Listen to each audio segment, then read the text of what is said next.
has developed multi-sector partnerships with action-oriented initiatives in 3 key areas. First, building interfaith partnerships. Second, strengthening families. And third, promoting a culture of heart through service. In just 3 years, GPFF has engaged millions of people on 6 continents, drawing on the energy and conviction of civil society partners, the resources of the business community, the shared values of the faith-based organizations, as well as engagement of government agencies.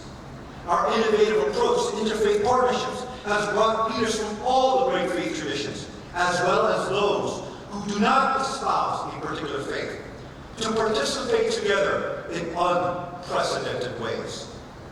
GPFF conscientiously avoids advocating any particular religious dogma or tradition, but rather highlights spirituality as a basis of building a common platform of shared aspirations, values, and principles. As a result, we are effectively working around the globe, from the former communist bloc nations to the primarily pluralistic Americas, from the secular progressive European Union to the deeply religious Middle East, and from the traditional and tribal Africa to the diversity and energy of Asia. Secondly, GPFF affirms that the family is not only vital to the spiritual well-being of the individual, but also to building a peaceful society, nation, and world. The family is a fundamental unit of society where the most essential life skills are learned. It is the school of love, where the virtues that underlie all positive social relations are practiced and made real. Therefore, it is vital to support the traditional institutions of marriage and family, both in public policy and through practical initiatives. I am proud to report that with the support of GPFF and its partners, the new Kenyan Constitution, which was recently adopted with overwhelming support, included provisions to protect the sacred institution of marriage as well as sanctity of life in the womb. Both these issues, I might add, are heavily contested in the more developed Western democracies, such as the United States and Europe. However, Kenya has taken the lead on these social issues, recognizing that they have national and global consequences. I would like to point out that this era offers such opportunities for other nations, rich or poor, powerful or weak, to chart their own destinies and be leaders in addressing critical issues that affect the global community. But to truly be a leader, one must be motivated by a clear vision and an altruistic spirit of service, as well as be cognizant of the issues and its potential outcomes. That is why our third area of focus is on creating a culture of heart through the cultivation of individual character and the transformative power of service. Service, in this broader context, entails tapping human creativity in collaborative efforts to solve problems by making owners of the solution rather than participants in the process. Thus, GPFF promotes social entrepreneurship and community-driven development initiatives owned by local partners as important tools in addressing the most challenging human problems as well as maintaining sustainability. In addition, serving together in common cause can help break down barriers that exist between peoples in conflict, and thus can be a powerful instrument for peace, understanding, and personal transformation. One such example of ongoing success is the Nairobi River Cleanup Initiative that was launched in the aftermath of Kenya's post-election violence in 2008. This effort continues to this day as Kenyans and young volunteers from around the world plant trees along its banks, working to make Nairobi once again the illustrious green city under the sun.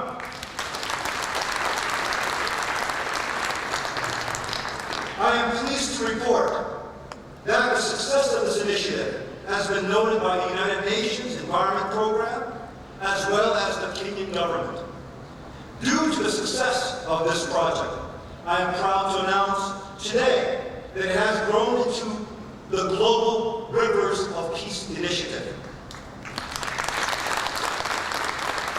Inspired by that successful model here in Kenya, GPFF in Nepal launched a similar project to clean the badly polluted Bagmati River in Kathmandu, traditionally considered a national symbol, but more importantly, a holy river.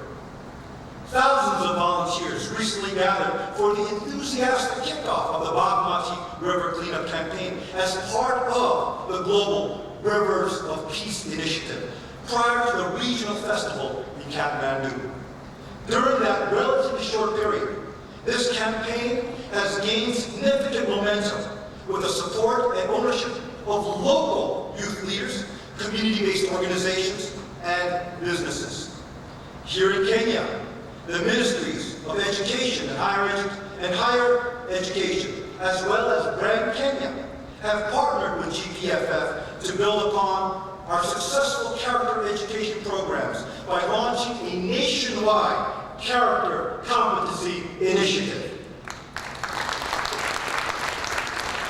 This broad campaign has inspired thousands of youth with a transformative message that focuses on building good character and establishing positive lifestyle choices.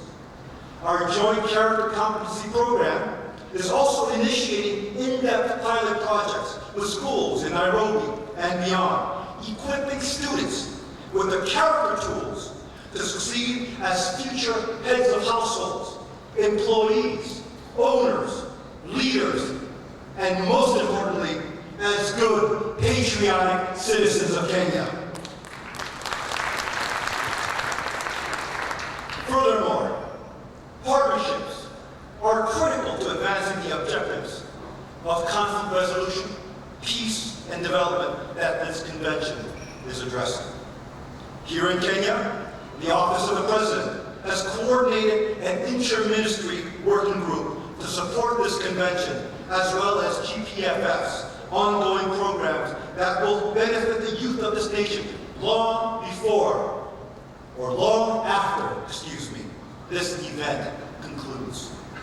In the U.S., GPFF partnered with the U.S. Department of Health and Human Services, as well as the mayor of Atlanta, Georgia, on a character competency program for inner-city youths, with significant positive impacts documented by a leading American university.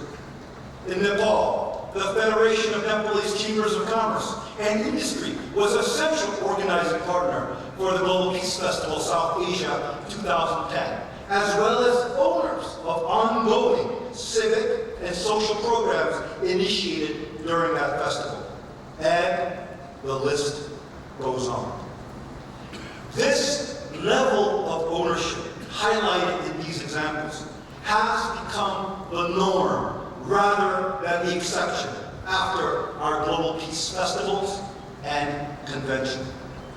Due to GPFF's professed goal to raise owners of the solution rather than participants in a process, as well as our ability to establish broad multi-sector partnerships, we have been able to sustain programs through local partners committed to the vision, principles, and values of GPFF. More importantly, the success of these ongoing programs allows GPFF to leverage its base even further, building even more partnerships, both in depth as well as breadth, thus becoming a grassroots movement in promoting and advocating peace and prosperity for all. Ladies and gentlemen, economic prosperity is an essential goal for all nations, but it is important to note that it should not be the sole goal of development. We should seek a balance where both the social and political implications are deeply considered as well. South Korea, for example, developed rapidly from poverty to prosperity, yet it is currently facing the erosion of its traditional family values and its spiritual heritage. Unlike the Korea of my youth, it is now experiencing one of the highest divorce rates and lowest birth rates of any developed nation. This will have untold political and social economic consequences down the road.